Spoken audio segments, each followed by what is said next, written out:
राहुल गांधींचा काल पुण्यात छात्रों की गूंज हा कार्यक्रम पार पडला। या कार्यक्रमावर भाजप युवा मोर्चाच्या पदाधिकाऱ्यांनी टीका केली।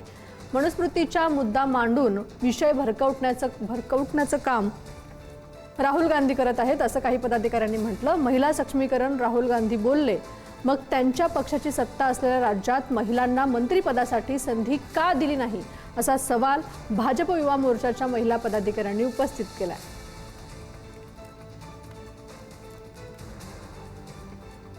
राहुल गांधींचा काल छात्रों की गूंज हा कार्यक्रम पुण्यामध्ये पार पडला आणि याच कार्यक्रमाबद्दल राहुल गांधींच्या त्यांच्या कालच्या संवादातल्या मुद्द्यांबद्दल भाजप युवा मोर्चाच्या पदाधिकाऱ्यांना नेमकं काय वाटतं हे आपण जाणून घेण्याचा आज प्रयत्न करणार आहोत। आम्ही आता महिलांच्या नेतृत्वामध्ये काम करतोय।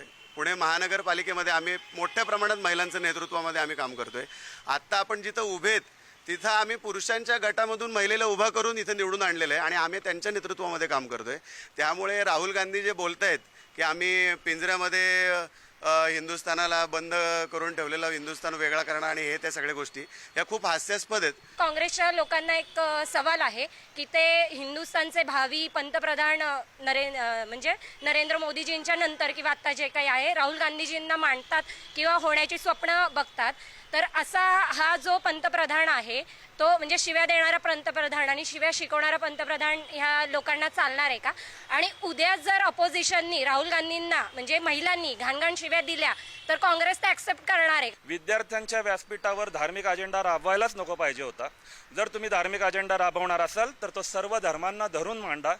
मग तो हिंदू असेल, मुस्लिम असेल, ख्रिश्चन असेल, सगळ्या धर्मातल्या ज्या महिलांचे जे प्रश्न आहेत की ज्या महिलांना वाटतं की धार्मिक आमच्यावर दबावे तर ते सगळेच विषय मांडा ना। सो ह्या ठिकाणी मला असं म्हणायचं आहे की राहुलजींनी कुठल्याही व्यक्तीचे एक पर्सनल नॅरेटिव्ह घेऊन किंवा पर्सनल कॅरेक्टरवर जाण्यापेक्षा त्यांनी जे आपण सगळ्यांनी एकत्र येऊन जे केलेलं आहे म्हणजे फक्त फिमेल डॉमिनेटिंग नाही किंवा मेल डॉमिनेटिंग नाही तर एक महिलेला कसं प्रत्येक ठिकाणी एक प्लॅटफॉर्म दिलेला आहे आपल्या प्रधानमंत्रींनी, त्याचं हे पार्श्वभूमी त्यांनी पाहिली पाहिजे आणि मगच त्यांनी त्यांच्या वैयक्तिक गोष्टींवर बोललं पाहिजे। राहुल गांधींचं भाषण झालं असं म्हणणं म्हणजे हास्यास्पद राहील। आपल्याकडे एखादी गाडी बंद पडल्यानंतर आपण अनेक वेळा धक्के देऊन स्टार्ट करण्याचा प्रयत्न करतो पण ती गाडी स्टार्टच होत नाही। शेवटी आपण फ्रस्ट्रेशनमध्ये लात मारून का होईना गाडी चालू करण्याचा प्रयत्न करतो। जॉर्ज सोरोसच्या माध्यमातून राहुल गांधी नावाची गाडी चालू करण्याचा काँग्रेसचे नेते केवलाने प्रयत्न करतात। पण बघतोय की वेगवेगळ्या प्रतिक्रिया ज्या सगळ्या पदाधिकाऱ्यांनी मांडलेल्या आहेत। व्हिडिओ जर्नलिस्ट निखिल करंदीकर समित, ज्ञानेश्वर चौतमल, पुढारी न्यूज, पुणे।